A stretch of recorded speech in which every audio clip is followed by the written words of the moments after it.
Hello, how are you doing? I want to talk about nutrition today and my approach to nutrition and my mindset about it as well. And I think really where it comes from is, as I've sort of I've always been interested in food. I've always been interested in food from being quite young because I was always hungry. And I was the sort of person who really just didn't have an off switch. And I struggled with my weight when I got into my sort of late teens, really when I didn't eat at home all the time and I had the means and the money to go and buy food that I wanted to from shops and eat out and eat at university and stuff like that. And really, you know, probably something that I've been doing all my life, even from that age, is when I notice something that's, you know, maybe different about me from the norm, like I recognise were people around me who didn't feel like they were starving all the time, or didn't eat all the time, or wasn't as obsessed with food as I was all the time, I would be sort of asking why. And so I've always had this interest. And something else that has shaped my attitude to food is the fact that when I was 13, my dad had a triple heart bypass. He was 42. So that is very, very young to have a triple heart bypass. And it was, you know, when you're 13, you don't think about anything. You know, you eat what your parents put on your plate. You don't think about good health or bad health. You've not really, in a lot of cases, come into that sort of awareness by that point. You're still pretty young, you're still pretty naive. And really that was quite a sort of a formative part of my childhood or growing up process. Was really then finding out through my dad going through this process that there was foods that were good for you and foods that weren't good for you, and on a health point of view. What I should also say, actually, because this shaped my childhood, is my mum was always on a diet. And, you know, her and the next door neighbour would go off to Slimmer of the Week or Weight Watchers. I don't know what they did. But so I was aware on one side that there was food made you fat or food made you thin. And I sort of didn't really think too much of that because I was a little kid. I didn't have anything to do with my ancient next door neighbour and my not quite so ancient mum. But when my dad was ill, and I learned afterwards, or, you know, in terms of how he changed his health, that food made you healthy or food made you less healthy, and that you had some control over that, that really stayed in my mind very strongly. And that's really the theme I want to pick up on today. You know, we could have a whole conversation about nutrition in relation to weight loss and menopause, but I want to talk about nutrition in terms of the positive things that they put into your body. And, you know, where I am today, through lots of different parts of this story, or my journey, if you like, to think about it like that, is that just really got to a point in my life now where I have an enormous appreciation of the power of food and how powerful that is and how valuable food can be. It's an incredibly important tool that we can use that changes so much about not just what's going on inside us, but how we feel on a day-to-day basis. And I think this was something that really started to have a different meaning to me when I went through menopause, because menopause is a time when you start to feel very conscious of things changing. That can be very destabilizing. It can be very unnerving because things that we're experiencing new things in our body, in our mind, our moods, our emotions all the time that we have no control over. And what I think food has, or my sort of relationship or philosophy on food now, is that it's a really valuable tool that gives us back control. And is there a time in our life when we've more needed to feel in control of so many aspects of ourselves than now? So far, not. If that changes, I'll let you know. But, you know, right now, I'm just hyper aware of that. And, you know, if you think about the changes that we experience through menopause and the whole raft of things, from changes in moods, changing in emotion, impact on sleep, impact on weight, you know, more aches and pains, the sort of inflammation, energy levels all over the place, and trying to just then, with this sort of huge roller coaster of things, keep your life together, you know, at a time of your life where life is just bonkers for many of us. there's a lot happening, and food and exercise, but I'm not going to talk about exercise today, gives us a lot of control back over many of those things. Now, I would consider myself postmenopause now, just about, and whilst and I only reference that because I don't really feel like I'm experiencing all these symptoms so much. It's more of a, I feel more balanced now because I'm not in that perimenopausal phase where your hormones are just literally going all over the show. They're probably just all flat. So they're all dead. There's nothing there. But with that drop becomes some stability, and you're almost getting to know there's a new norm. What we do face though when we go into that postmenopause is we know that we're getting older, and we've not got the distraction of menopause symptoms now because we're on the other side of it and we know where we're heading. But that makes us think about food in a different way, because now we want to think about health, and we want to think about vitality, and we want to be thinking about feeling as good as we possibly can for as long as we possibly can. And something that I believe wholeheartedly with every fibre of my being is that I just want to have the best possible life now, period, end of, till it stops.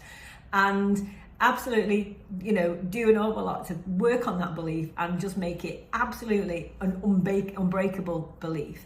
And a part of that strategy that I have, and it's not about hacks this, I'm not someone who's into health hacks and that word, I wouldn't even use that word because it's just not my thing, and I'm not a millionaire and can't afford to go in some chamber and have my blood plasma changed every few weeks. I'm just a normal person who just wants to do normal things to have a great life, and that's where I am. And food really does play an incredible part of, incredible role on that. And that's something I am increasingly aware of day by day. That's always in my mind. And I think it's really useful because if I go back to maybe how I was, whilst I've always taken an interest in food and nutrition and understood a lot about it, it was probably, if I'm honest, done through a lens of dieting or weight loss, and you're thinking if I'm eating this way, then I'm going to gain weight. If I'm eating that way, I'll lose weight. And I think a lot of us, we've grown up in a world where it's such a big message, it's such a big permanent story, this story of being on or off a diet. So we then start to think about food as being good and bad. And we'll all have our own versions of what we think good or bad food is, but either it's good and, good is we're not eating much of it, or it's making us thinner. Bad is we're enjoying it and it's not good for us. So, and we will have different views about that. And you can build up over time very interesting stories about food that aren't necessarily very true, that in terms of what fits in good and what fits in bad. And we can put carbs in bad, for example, or sugar in bad, or alcohol in bad, or, we can, we might be more specific, bread in bad, and we just make these things up, because it suits where our minds are at the time. And it's really now about learning about the real power of food and reframing it and getting away from those sort of quite narrow ways of thinking about good or bad, or you'll gain weight if you eat carbs, or you need carbs for energy, or you have to have low fat. These are all fads and trends that we've sort of grown up with, or that the whole reason that we would ever manipulate our diet is to lose or gain weight.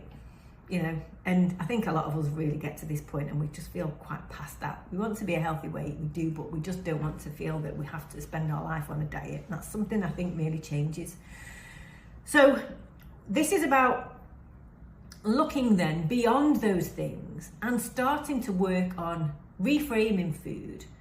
And I do think we do have to do a little bit of work on reframing. I still have to do that because, if I've been having this mindset about how powerful food is and how great, what a fantastic tool it is from a midlife point of view, I've probably been thinking that way for 6 or 7 years, for example, whereas the other 40 years was spent about it being something, a diet or good or bad, So we'll have a lot of default patterns in our thinking. So I think we do have to take some time to really remind ourselves that food is really powerful, and it brings many, many other things other than a number on a scale, and that's what I want to focus on today.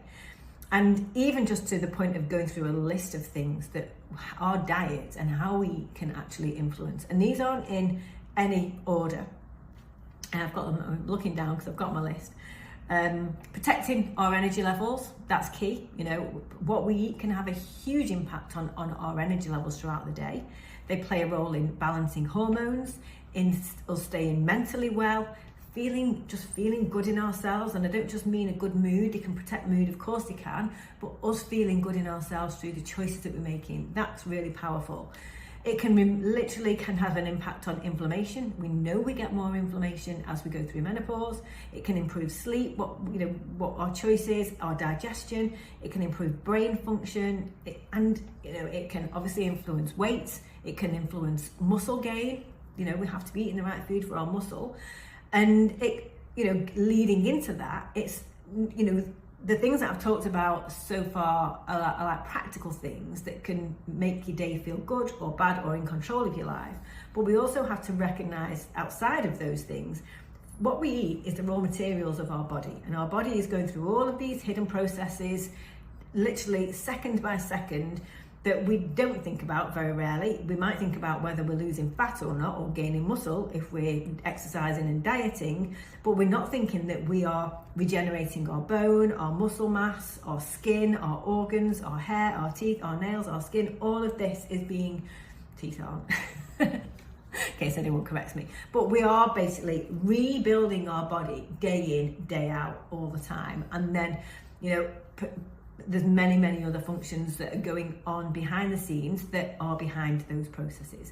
So the better nutrition that we put in, the better all of these processes are going to run smoothly. And at an age where these things start to slow down and we're not regenerating our, the regeneration process slows down and we become a little bit less efficient, that's just information. It's truth and it's information. So again, that gives us a really powerful reason to say, okay, things aren't as efficient as they used to be when I was in my 20s, but I know if I eat the best diet I possibly can and the most nutrition that I possibly can, I am doing everything I can nutritionally to support my body. Mm-hmm. And it's shit in, shit out. Sorry to say that, but that's the truth. If the better quality food that we put in, the better all of these processes are going to run. That's going to then have an impact on our energy, our hormone balance, our mental energy, our mood, our sense of well-being, how well we're sleeping, how much we ache, how much we don't ache, how well we recover from exercise. All of those things are controllable to a degree through the food that we put into our mouth and on our plates and in our shopping trolleys. And I think that is quite phenomenal when we think about that. We live in a world where we can feel like there's a lot of things that are out of our control. We're at an age where we might feel that there's a lot of things out of our control. But let's think about it. We eat 3 times a day at least, every day, day in, day out, 365 days a year. If we start to manipulate the quality of the food that we're eating, imagine what that impact has on us. It's incredible. So that's just really what I wanted to remind us all of today. And I'm going to talk a little bit about what a good diet looks like as well. And it's interesting because when I wrote this down, I thought, what does a good diet look like? What guidance would I give to people who want to do that? And one of the things, before I actually then started to be prescriptive in terms of how much protein, how much carbs, how much veg, etc., I actually started somewhere else. And that is knowing how good your diet is based on how you feel, because that's actually a really useful thing for us to think about. Yes, we can think about, I should be having all of these things, and we can think, we can write a shopping list, we can write a meal plan, and I can tell you what they are. But that's not, unless that changes how you feel and you're paying attention to that, that's actually not going to be enough. So I actually wrote down this list. What does a good diet look like? Well, what does knowing that you're eating the right diet for you feel like? And that for me feels like I've got balanced energy throughout the day. I'm not going up and down, I'm pretty level. I can think clearly, I can focus well all day. I've got stable weight, I sleep well, I have minimal hunger and cravings, it's not so much food noise as there used to be in my life. Got good energy for exercise, I recover well from exercise, I'm very rarely ill, touch wood, tempt fate. But that is really important, because when I'm ever working with somebody, these are always things that I am looking for, and an important one actually. I enjoy what I eat, and that's actually really important as well. So when I'm ticking all of these boxes, that's a sign to me that I'm eating well and I'm happy with what I'm having, and it's working well for me because it's keeping me in this good feeling place. And I think, again, something that has changed for me over the past few years is really learning how wise my body is and how we know ourselves. We can feel when we're doing something right, and we have peace. We have peace of mind. We don't have conflict or friction in ourselves because we want to be doing one thing but we're doing something else. And when our food is right for us, we have that peace of mind. We're happy, we're enjoying it, and we just keep, it's easy for us to eat in the way we want to. So that's a really important thing to be aware of. And I would say that's actually be more important to tune into those things before you actually rush into planning meals. And, part of the reason that I would have regular check-ins with clients and regular conversations with clients, and the questions that I'm asking people when we're looking at how things are going are really, I'm less bothered about sometimes what's on the plate. I will be wanting to know the answers to those things first before I then go and have a look at what's on the plate, if they're sharing that information with me, to be able to help them make changes, because I want to make changes that gets them to those places, that balanced energy, that stable weight, that good energy, better sleep, better mood, clarity, happiness, peace of mind, that they're having the right things for them. That's really important. So that almost is there are metrics, and again, there's a lot more than just what you weigh on the scales there, and if you think about it as well, what you weigh on the scales has no bearing on any of those things at all. It's a separate indicator, and that's key, because you could be happy with what the number is that you see on the scales, but you could have terrible cravings, your sleep could be bad, you could be struggling through exercise, you might have no energy, you could not have good skin, good hair. So, actually the feelings that we get inside ourselves are more powerful than the number on a bit of plastic and metal and glass that we stick on the floor. Okay, and that's where we should really start to, get our information from that guides us through what the right diet is for us. So let's go a little bit more practical. So every meal that you will ever eat is broadly comprised of protein, carbohydrates and fat. I think protein is quite easy because we know, hopefully we understand what it's one type of food. So it's either fish, meat, dairy, eggs, or if we're on plant-based, we're having to look for tofu, tempeh, legumes, beans, pulses, and a few things like quinoa, nuts, grains, etc. They tend to be the biggest source of protein, so that's quite straightforward. That's more straightforward than I think carbohydrates, which is where people tend to get confused and where we really get into this good and bad. But so carbohydrates would include all your fruit, all your vegetables. Nuts are also carbohydrates as well, or have carbohydrates in them. Grains have also got, anything plant-based has got carbohydrates in, basically. But it's really to do with the nutrient density, right? Because things like white bread, white flour, white pasta have got very little nutrients in. Now that doesn't mean you can't eat them. I eat all of those things, but I actually start to think now, how can I get the most nutrition in my diet? And therefore I will skew what I eat towards the more nutrient dense foods. And part of why we want this nutrient dense food, which is your plant-based foods, so this isn't about plant-based diet, I should say. unless you choose it to be, but your protein is here. We're talking about where you get your carbohydrates from now, and that's from your plant-based foods, okay?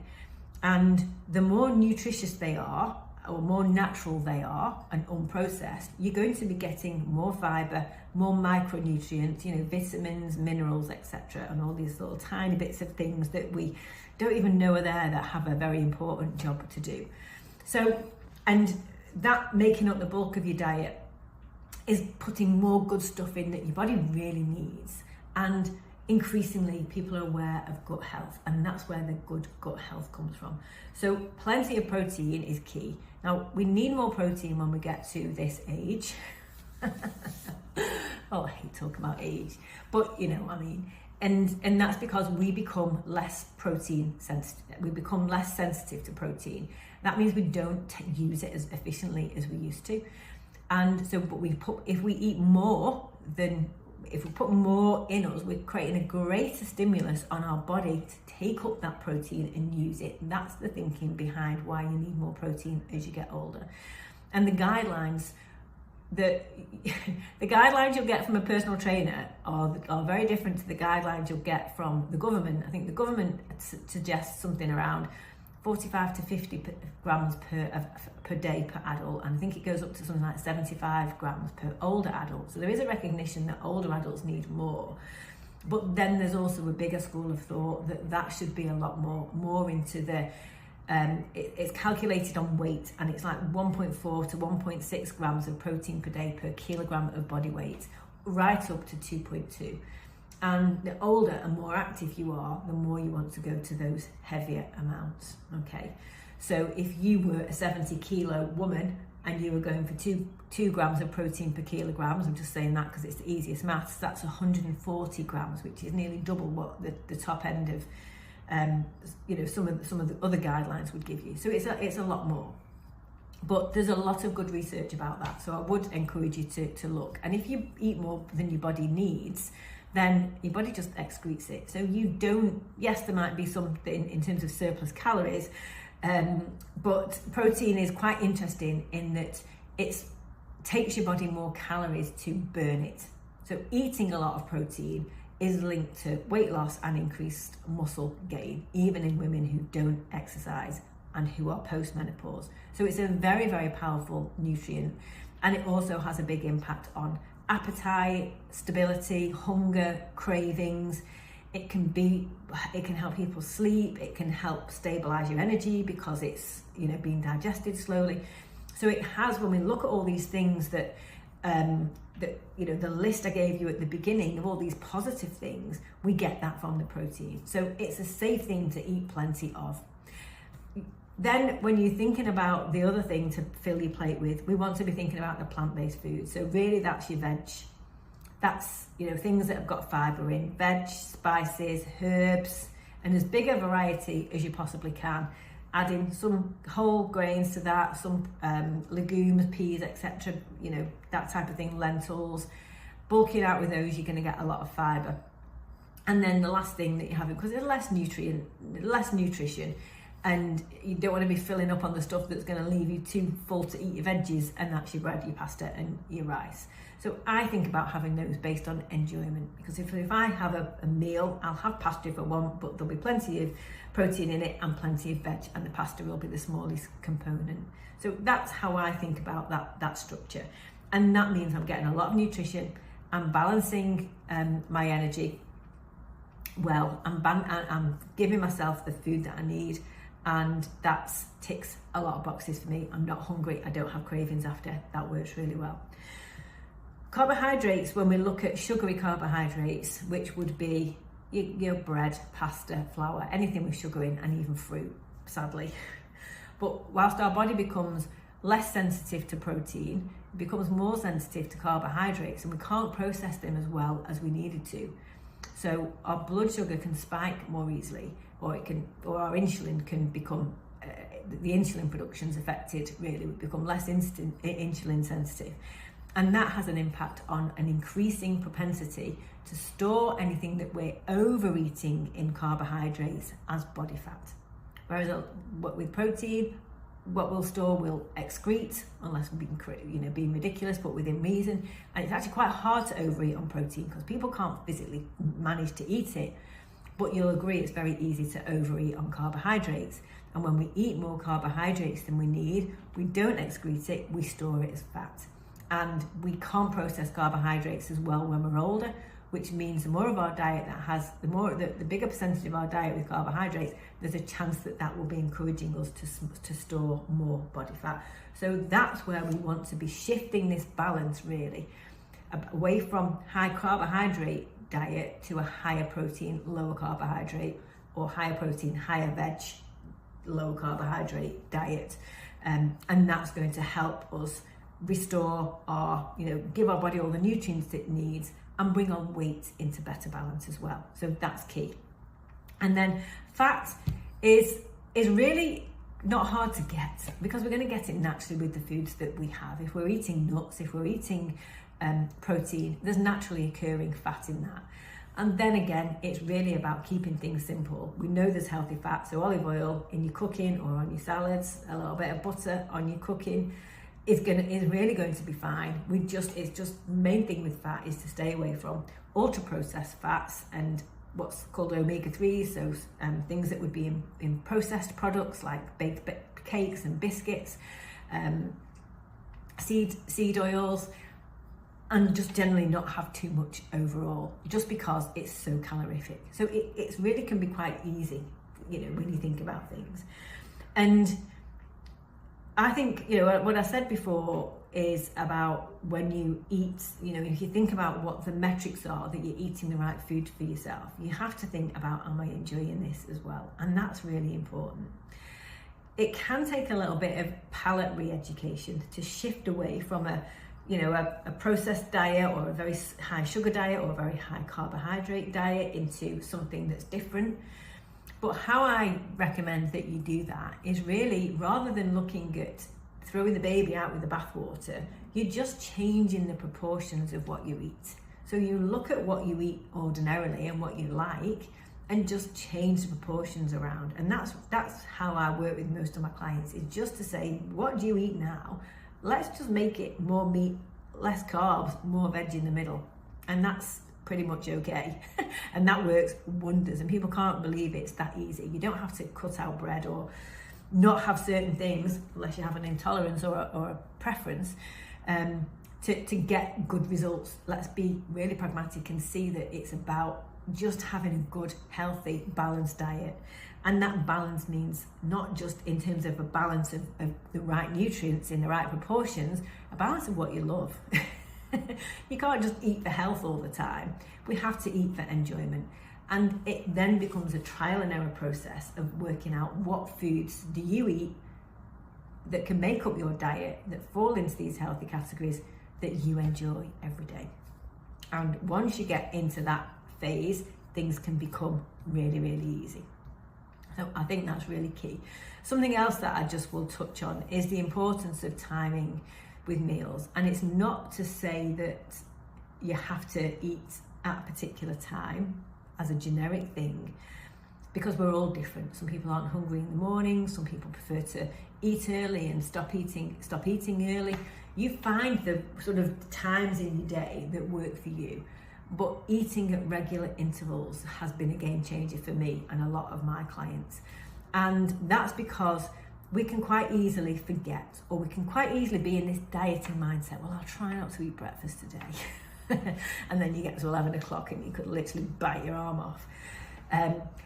Or the other way around, people find that they'll sort of not eat very much in the day and then get to 3 o'clock and then they are starving. And it's almost like a desperate hunger that you can't wait, and you have to then have the easiest thing that you can find, which is never the healthiest thing, because you don't want to wait to make something, and you just need something now. Well, so it's very easy to get into those situations when either we're trying to be in a dieting mindset or life is just too busy that we don't make time to eat properly, and then we just grab what we can as fast as we can because we just get to a point where we're desperate.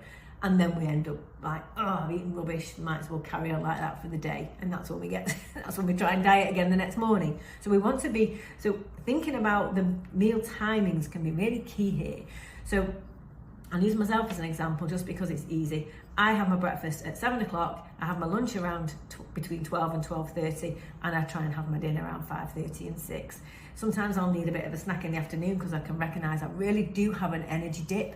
And if I structure my meals around that and make a routine out of that and a habit out of that, then I am a very happy person and I have that balanced energy through the day. I have a stable weight, I have good sleep, my brain works well all day, I can concentrate on my work, I can recover from exercise, etc, etc, etc, because I've just got into this routine of making sure I'm keeping energy going in the tank, fuel in the tank all the way through the day, and the good stuff as well. And that's key. So we can just make things really, really simple when it comes down to it. And when you find that real simple formula, then your life just becomes so much easier.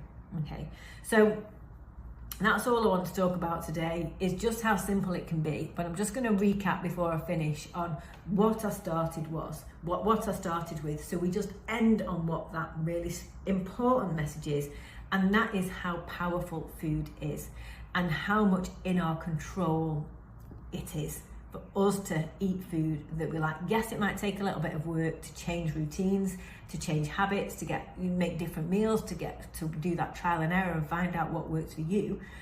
But the reason we're doing that, and the reason that work is worth the effort, is it gives us level energy, balances hormones, it helps us stay mentally well, feel good in ourselves, reduce inflammation, reduce sleep, improve sleep, improve your digestion, protect your mood, improve your brain function, keep your body functioning well. We have to start making that our dominant thought when it comes around food.